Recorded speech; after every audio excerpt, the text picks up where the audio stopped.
আসসালামু আলাইকুম ওয়া রাহমাতুল্লাহি ওয়া বারাকাতুহু। ইন্নাল হামদালিল্লাহি ওয়াহদা ওয়াস সালাতু ওয়াসসালামু আলা মান লা নাবিয়্যা বা'দা আম্মা বা'দ। সম্মানিত উপস্থিতি, রূহ সম্বন্ধে অল্প কিছু কথা।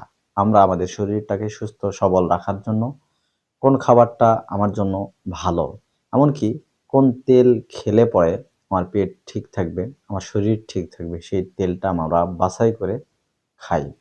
আমাদের এই দুনিয়ার এই শরীরটাকে টিকানোর জন্য আমরা এত বাছবিচার করি। আর যে রূহ যা এসেছে আসমান থেকে, যার খোরাক এই দুনিয়ার মাটি থেকে উদ্গত হয় না, আসমান থেকেই এর খোরাক আসে। এর খোরাক আমরা সঠিকভাবে দেই না। যেমন শরীর খাবার ছাড়া টিকতে পারে না, চলতে পারে না।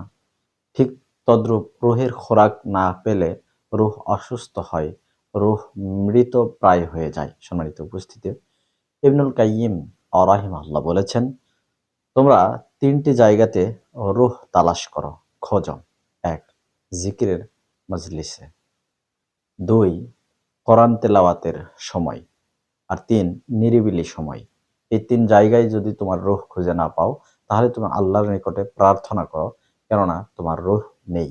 আস্তাগফিরুল্লাহ। সম্মানিত উপস্থিতি, আমরা বোঝার পরেও রূহকে মূল্যায়ন করি না, রূহের খাবার সঠিকভাবে দিই না। ইবনুল কাইয়িম রাহিমাহুল্লাহ বলেছেন যে, ইবনু তাইমিয়া রাহিমাহুল্লাহ বলতেন যে, মাছ যেমন পানিতে বসবাস করে, ঠিক তদ্রূপ রূহের খাদ্য হচ্ছে, খাবার হচ্ছে, রূহের জন্য তদ্রূপ উপকারী হচ্ছে জিকির আজকার। মাছ যেমন পানিতে ছাড়া ডাঙায় গেলে সে মারা পড়বে, ঠিক যদি রূহ এর খাদ্য জিকির আজকার দেওয়া না হয়, তাহলে ওই রূহ মারা যায়। সম্মানিত উপস্থিতি, আসুন রূহের সেবা শুশ্রূষা করি, এটাকে সবল সুস্থ রাখি। আল্লাহ তাআলা আমাদেরকে সে তৌফিক দান করুন। আমিন। ওয়া আখিরু দাওয়ানা আনিল হামদুলিল্লাহি রাব্বিল আলামিন। আসসালামু আলাইকুম ওয়া রাহমাতুল্লাহি ওয়া বারাকাতুহু।